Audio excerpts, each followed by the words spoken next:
Quelles sont les réactions en Suisse?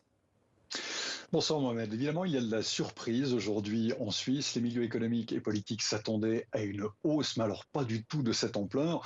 Dans l'œil de Donald Trump, du président américain, eh bien, la balance commerciale largement excédentaire en faveur de la Suisse, 65 milliards d'exportations suisses contre 26 milliards d'importations américaines.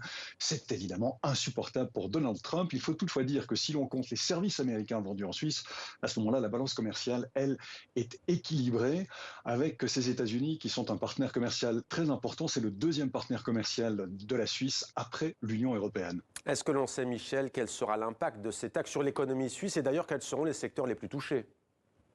Alors on est encore en train d'étudier cela. Une première surprise, c'est que finalement le secteur qui exporte le plus, c'est-à-dire l'industrie pharmaceutique, elle pour l'instant est totalement exemptée de ces taxes. Et il faut savoir que l'industrie pharmaceutique exporte pour près de la moitié des exportations suisses en valeur, c'est-à-dire à peu près 30 milliards. En revanche, des secteurs comme la joaillerie et les montres, qui sont le troisième secteur d'exportation suisse, eux sont touchés de plein fouet par cette mesure et réfléchissent à comment pouvoir la prendre, faire avec. D'autres secteurs comme moins connus, peut-être comme les raffineries d'or, comme les instruments médicaux, les machines de précision, encore le café torréfié.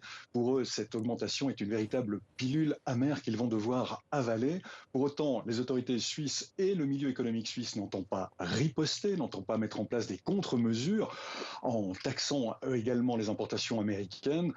Ce que les autorités suisses souhaitent aujourd'hui, quand bien même elles estiment ces mesures totalement injustifiées au regard des relations économiques entre la Suisse et les États-Unis, ce qu'elles espèrent, c'est pouvoir entamer un dialogue rapidement avec les États-Unis et peut-être trouver un de ces fameux compromis helvétiques.